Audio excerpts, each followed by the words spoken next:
hey, look, I know that your health is your wealth. You can have all the money in your bank, that you could dream of, but if you're not healthy to enjoy it, it's kind of like, what is it for, right?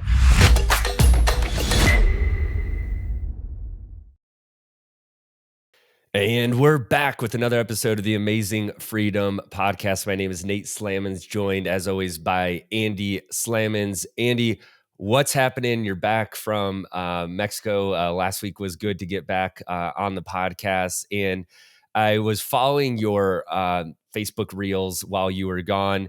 And you're definitely working out a lot lately. I know you've been spending a lot of time with your son on your health and working out. And I think the question that I saw the most in the comments was, how do you find the time to do it? First of all, people just complimenting you on your dedication lately, but then how do you spend the time? Walk us through, a full-time Amazon seller, entrepreneur. We have a million ideas that we throw around in our chat with Absalom that was on the podcast a couple weeks ago. We're always thinking of something, what we're going to do next. So to find that time, I know it's a struggle for me. Walk us through how you've been feeling lately. Yeah, sure. So I think it's probably everybody's goal, right? Or everybody's dream to be consistent when it comes to their exercise and diet.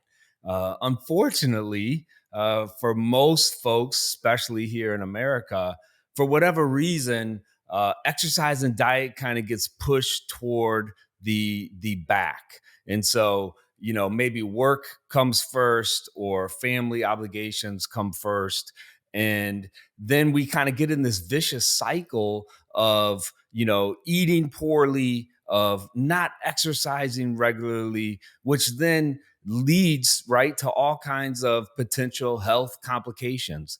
And so for me, I think, when I started this Amazon journey 9 years ago, the ultimate goal was to be able to get my time back. And I think you and I would probably agree with that. Like, that's one of the things we appreciate about being an entrepreneur, about owning a business, is that you have a little more freedom when it comes to picking and choosing how you use your time. However, there's definitely a danger when you do something you love, and you and I both love what we do here on Amazon. You can tend to take that to an excess, or when you're owning a business, you can still work 70, 80 hours a week and put your health kind of again on the back burner. And for me, early on, what I really wanted to do was say, hey, look, I know that your health is your wealth. You can have all the money in your bank, that you could dream of, but if you're not healthy to enjoy it, it's kind of like, what is it for, right? And so recently, for me, over the past 9 years, it'll kind of come and go, right? So I'll get kind of very consistent. Well, I'm definitely in a consistent season right now. I'm enjoying it. About 4 months ago, I started working out with my son. And part of it is, though, too, Nate, and I think we're going to talk about that today on the podcast.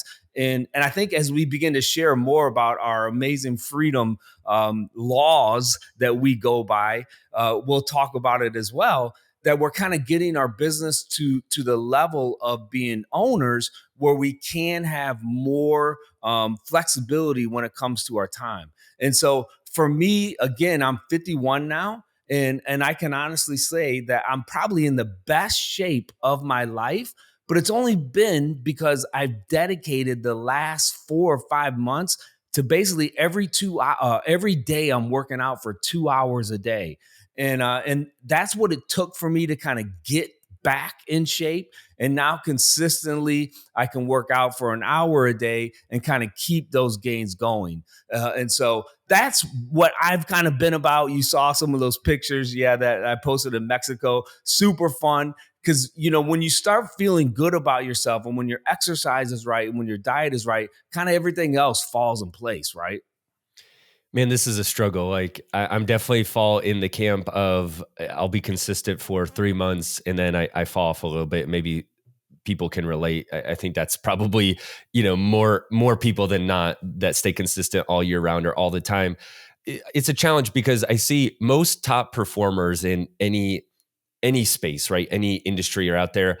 There is a common theme that most people that you follow tend to focus on their health pretty aggressively at some point and make working out a priority. There's some exceptions, of course, to that. Not everybody, but it does seem like much more than non-top performers, right? And there is something too. I think I've heard this from several people that, quote unquote successful, that if somebody else is you typically look up to people and you can say, hey, they're probably doing something right in an area that I'm not, or they're a little bit ahead of where I want to be or where I want to go. And that's why we look up to certain people, right? Unless you just say, hey, I'm good in life and I don't want any progress, which that's probably not most of our listeners. So I think there's something there. I need to get back to it. I do want to say the 2 hours sounds not sustainable. Do you think it is? You just mentioned though that you probably could go down to an hour. So is that maybe more realistic long term?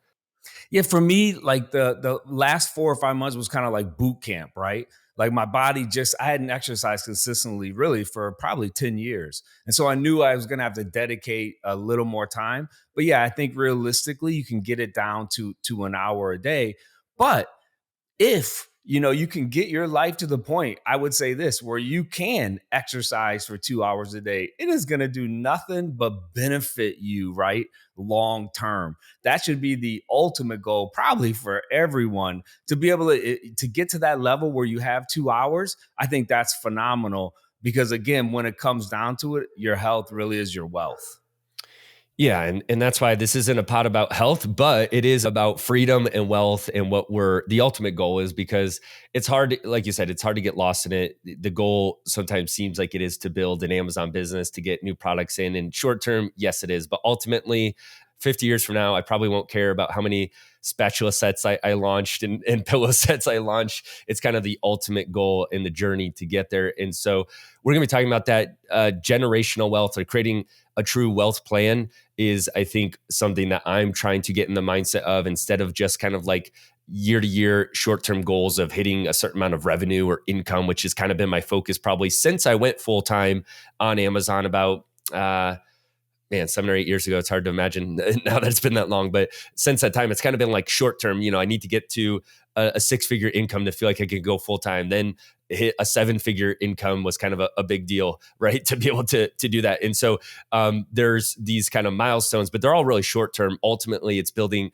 a true wealth plan that could be generational. And again, maybe not necessarily to pass along to other generations, but this kind of really ultimate freedom plan. And so we made a big step in that direction, I feel like, in the last 2 weeks.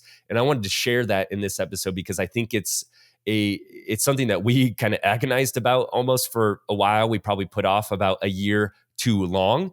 And I think we can pass along some knowledge. So one of the things, we've been insanely busy with our brand the last 2+ years now, really hitting 8 figures several years in a row. Our $10 million challenge this year, where we're trying to hit 10 million just on Amazon alone, not even counting our Shopify or our other sales channels, just Amazon 10 million challenge. So it'll be interesting to see if we hit that. We're actually documenting it every month and putting it on the AMZProfessional website. If you become an insider, you can see that.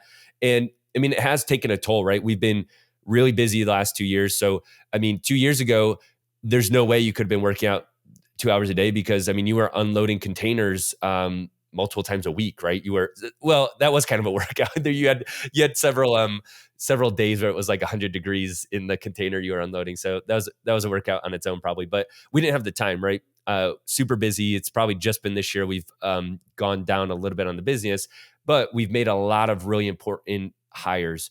Abs and I did a podcast when you were gone, Andy, 2 or 3 weeks ago, all about hiring VAs, right? And we've hired over 250 VAs in the last 5+ years over multiple different businesses. And not all of those are currently employed, but people come and go. But we've made that many hires, and that really helped us get to a level that we never would have been able to by ourselves. Now we've made some really big key decision hires, I guess I would call it, that we never had done before. A little bit more scary to hire someone in who is had a successful career of their own. They have an MBA. They are very, very smart and experienced, right? That's just a little bit different of a role than we've hired in the past.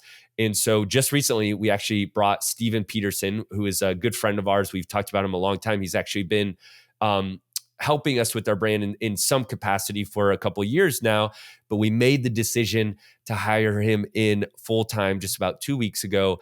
And it was scary. So I want to talk about that because, again, Steve's a very smart guy who's had a long, successful 30 plus year career in high executive level management companies. So the fact, first of all, that he came on to our relatively small dinky brand at working, he worked at like a Fortune 500 company for years, right? So the fact that he came on to us with us is there's a little bit of ego there. I think that's cool, like that we built this company that can attract that level of talent.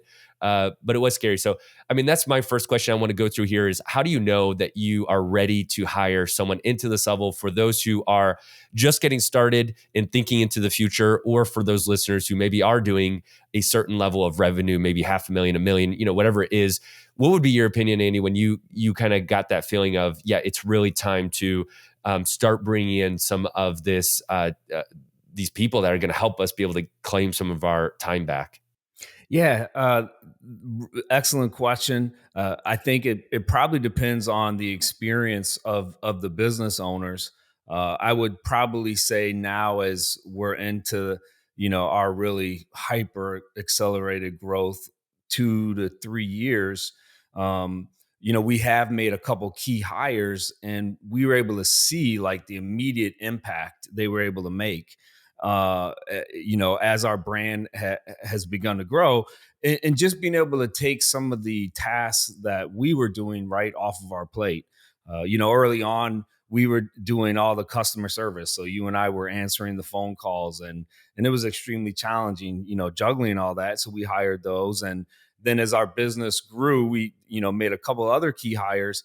And so I think, as a business owner, if you're relatively new, you're going to have to, make a judgment call on when that time is right. We've always tried to run our business lean and mean. And thankfully we've been able to do that. However, you recognize, Nate, I think probably 3 or 4 months ago that, hey, look, in order to get to that 20 million, in order to get to that 30 million, we were going to have to find the right people in the right seats because we can't do it all. And in order to grow to those type of levels, you have to have the right people in the right seats. And so, as a business owner, you're going to have to really, analyze your business. What kind of revenue level do you want to get to?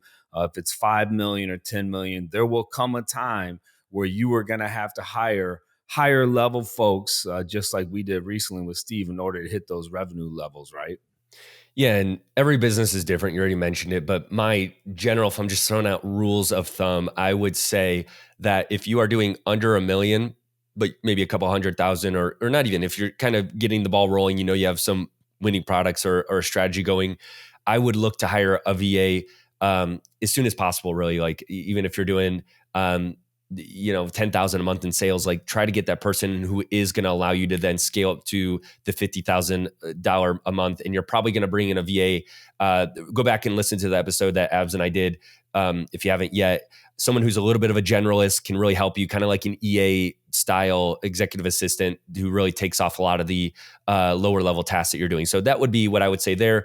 Then as you approach the $1 million sales mark, I think that's where we probably waited too long in some areas. I think then you could probably definitely look at making some key hiring decisions, people who will be like a head of operations for you, a head of marketing. We've known some really smart private label sellers who, even about the under 1 million mark, hired in their kind of COO level people because they believed in what they were doing. And we, again, probably waited too long. But I will say we're a partnership, right? There's two of us. A lot of people listening might be just them. And so I think it's a little bit different. Andy and I have been able to spread responsibilities in a way where if you're a solo owner, you don't have that. So you probably need to hire in sooner than we did, maybe about half the amount of sales that we had just because of our partnership. So that's an obvious difference between maybe us and someone else listening. And then between 1 million and 5 million, I think you really need to find at least one really a high level person that's going to join us. So again, we had Abs on with us a couple weeks ago. He's our chief marketing officer, and we brought him in during that period where we were kind of going from 5 to 10 million. Personally, again, if there was only one of us, maybe it would have been the 3 to 5 million mark, where someone like him would have come in, and he's just made a tremendous difference. If you're in the space where you are doing about a million, it could be 500,000 to a million a year. I really recommend, there's a couple good books out there. I think I've talked about some of them before. One that I recently read where it did click a little bit more was called Get a Grip. There's two actually by Gino Wickman, Traction and Get a Grip. Get a Grip is like a narrative fictional story around the tractional book, and I actually found it easier to read. So if you don't like operating manuals as much as you do a story, I recommend the book Get a Grip, and I think it will really open your eyes to a structural way to do your business. It's kind of like the E-Myth book, if anybody's read that before, but I feel like a more modern version of the E-Myth for 2020 beyond. And so I think it's really good. And that's where I realized that probably a year ago we should have hired this VP of Ops person, because I basically have been doing kind of like the VP of Ops and finance and like an integrator COO level and helping with marketing, just too many things, right? We've talked about it before, getting the right people in the right seat. And so just my hands in too many places and not doing any of them as well as somebody else could do it if they were focusing on that alone. And so super excited to have Steve come in. Now, the next question probably that people listening would have is, okay, we talked about finding VAs a couple weeks ago, but how do you find this person that's going to be maybe a US-based person, someone who does have a little bit more experience? And this is tough. I mean, I'll throw it to you first, Andy. Like, what would you recommend to someone who is in this place where they realize that they need help? They have a vision for the brand or their company. They realize that they could do more with the right people. How do they find this key person? Yeah, I mean, that's a challenge even, during this pandemic, they call it, I believe, the Great Resignation, where it was extremely challenging, and it still is, I think, for businesses trying to find employees, trying to find great workers. The way that we've operated is, like attracts like, and I think we've been very fortunate to really attract folks that have similar kind of values, similar kind of spirit, I would say, that we have as we've grown our brand. All of our VAs, I think, are amazing. And, like with this hire, and, if you're a small business looking for somebody, you definitely have to network. You have to put yourself out there. I think you and I have both done that, done a decent job of it. And as we've put ourselves out there, I think we've been able to attract those type of people who have similar values, who have similar business interests, which has opened up, I would say, our network of potential folks that we can partner with or potential folks that we can hire. So that would be the first kind of hint or advice that I would give is, you really have to open your network up. So again, whether that's, you talking to more people, if you go to church, at your church, if it means you need to attend your local business meetup, usually every area, like once a month, they have local small business meetups. I would definitely encourage that. You really have to begin to rub shoulders, right, with other folks that are in business and, preferably in your industry, but not necessarily, because a lot of times skills, right, can translate from different industries. So that would kind of be my first hint. You definitely have to open up your network, to hire that first person, because, you and I have talked about that. Generally, when it comes to the first person, you're not going to find that person on Indeed or some job site. Most of the folks that we know who have grown to our level and have those key people, for the first ones, they're part of their network, right? Yeah, we're not experts in this area, like compared to VAs, just because we haven't done it, right? This is our first time. So we're definitely on the journey ourselves. But I do not personally know anybody who has done a Indeed or a job or a recruitment style hire at the similar level that we are between, early 8 figures or whatever or under and been super successful at that. Most people I know, it's someone from their network. So your advice was great. I listened to a guy who has a portfolio of companies that does like a couple hundred million a year and just a smart investor owner. And he found his co-partner by going to his local bank, actually. So he was going to a bank trying to get a loan, and he was talking to the guy, and the guy was a recent, I think, accountant graduate. And he could just kind of get a vibe that the guy was like, had a similar spirit like you were talking about, and he could tell he was smart. He wasn't necessarily like super happy with his job. It was kind of like a temporary thing, and he basically was like, "Hey, do you want to come work with me?" So I think it doesn't have to necessarily be someone that you're close friends with. And I actually will say this, right? Like hiring family or people that you're too close with, you might have troubles with that, because we've all heard the horror stories of working with someone that you're too close with, and then the relationship crumbles because you're not making the right business decisions. You're making personal decisions. So there is that balance. It's nice to know someone because you know their character, you know if they are a good fit with you, but they're not too close to you that it's going to cause some kind of personal challenges down the road. So it has been a struggle. It's not something we've done lightly. Again, we've taken too long for it, but I do want to encourage anybody listening who has never envisioned themselves employing someone who is a high level executive or whatever, right? That I never saw myself doing that just a few years ago either, right? So the fact that Steve's working with us, the Abs is a ton of other smart people. It's definitely been a journey. It's baby steps along the way. But I'm just thinking in the future, like, who knows, right? 10 years from now, how many people will we employ in some capacity that right now you only think of as like a major company, providing jobs. But you talked about the great resignation. I think one thing is we kind of enter into a choppy economic period, recessions in the headlines, the news. One good thing, if you follow someone like Elon Musk, he talks a lot about this. He'll say, hey, one benefit of a recession is it kind of resets expectations. People who have had it a little bit too easy lately, their expectations get reset down to a kind of a realistic job market. So people can't just hop around to any job they want all the time. Also, you don't have these huge companies stealing up all the talent and kind of just holding them. So I know it sounds crazy, but from what I've heard, companies like Google and Facebook and Amazon and some of these big companies, they will literally kind of hoard talent sometimes that they're not even maximizing just because they don't want their competitors to get it, right? And there's a trickle down effect, I think, of that through all levels of all industries, where once big companies start cutting their workforce a little bit, I think if you're an entrepreneur, you're not just focused on the short term, but you're looking to build a business over the next 5-10 years.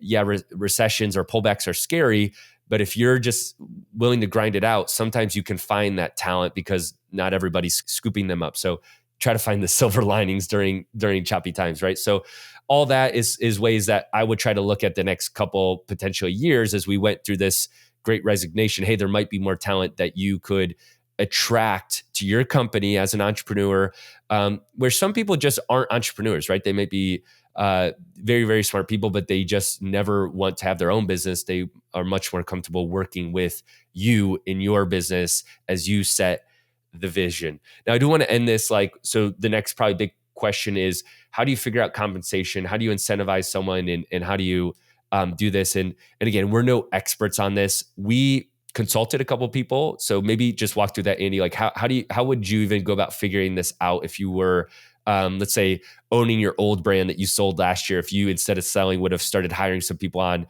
how would you have approached this?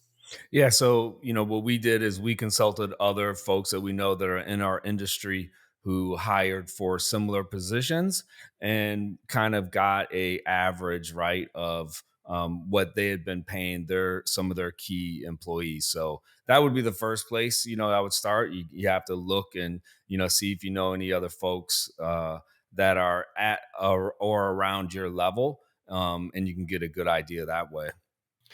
Yeah. And the other piece I'll say with that is, if you are finding this key person, you may want to look at, and I know it's hard to do, but look at incentivizing them with a long-term incentive package, right? Where you tie the success of the company to their incentive pay in some format, right? And that's going to look different for everybody, and it's going to depend what stage of your business you're in. If you are earlier in your business, I think you have to be willing to potentially give up a little bit more to some key employees as you go up through some kind of profit sharing or bonus structure. And if you're later in your business, it's gonna look different. You might have more experience, or you probably want to spend more time doing research on it. Be careful with that, because you never want to. Equity in your business is super important. That's why we become business owners versus working for someone else, right? Is to have that ultimate freedom of building true equity. And that's actually a reason why there's a lot of ways to make money on Amazon, a lot of really good ways. But Andy and I had cash flowing businesses at one point, and we said, hey, these are great businesses, but we want to have equity building businesses. And that's why we've kind of focused a lot of our attention on building a brand that we think has true equity that could someday in the future sell if we choose to, right? And it's kind of about that choice. So that's there. And so I want to end with this, Andy. This is something I've heard in different capacities, but I think is so true. And it's a journey through, I think, every entrepreneur is, if you think about it in four quadrants, most business owners start as solopreneurs, right? You create your business and you do everything. This was your brand, I believe, that you sold last year, Andy. It was just you, started by yourself. You're the VP of marketing, the VP of ops, of finance, of everything, right? It's just you. You wear all the hats. A lot of people get stuck there, actually. I don't know the stat, but most businesses in America never get to $1 million, right? And a lot of times it's because they kind of stay in that format forever. It's a lot of these independent owners, or maybe like a small family business that never grows beyond the family. Then from there, you kind of go to a manager level maybe, and you start managing other people. And this is something we started doing a couple of years ago when we did start bringing in a lot of VAs and new hires. And then a lot of people get to there, and that's when you can start to really see your time expand, because you have all these people doing some tasks that just really you should be outsourcing or handing off as soon as possible. From there, you hear a lot of people going to the next level, and that's kind of like the CEO mindset. And I would say that's where we've been up until this point. We found ourselves getting into a CEO level where we have not just people we are managing, but we started hiring managers, right? And these managers are managing other people on our team, and you start developing some leaders on your team that are really owning a lot, but you're still working in the business. And if you step away, most businesses can't operate with some form of CEO, right? They'll crumble over time. And then the ultimate goal that we're working our way towards, I think, is that quadrant number 4, and that's a true owner. We all think of ourselves as maybe owning the business as soon as you file for an LLC or whatever. It's like an investor level, right? And you are having leaders that are leading other leaders, and they're making the hiring. And if you want to, you could truly kind of step away. And that's why I think when we talk about owning stock in like the S&P 500, you're an owner, right? Because that stock is working for you or not working for you in the case of this year so far, year to date for most people, whether you're doing anything or not, right? You're just holding it. You're owning the stock. Well, being a true owner of a business is kind of in that mentality. You may have some input more than S&P 500 stocks, but you might have a CEO or other people who are leading the business. So we're not there. I think that's a journey for every entrepreneur, or maybe something to aspire to if you've never thought of it that way. But the owner level is where you could truly start to see those returns and go to Mexico for 3 weeks or whatever it was, right? Or work out for 2 hours a day and kind of build your freedom plan. And I think in the future, as we kind of talk, Andy, you mentioned those like laws of what we're aspiring to. Ultimately, that's what it's about, getting to that level where our businesses are working for us instead of us just working on it. So anything else like being an owner and what you see kind of in what this key hire that we've done has opened up for us? Yeah, no, I mean, I think, as folks are listening, I'm sure they're probably, saying yes to everything you're saying.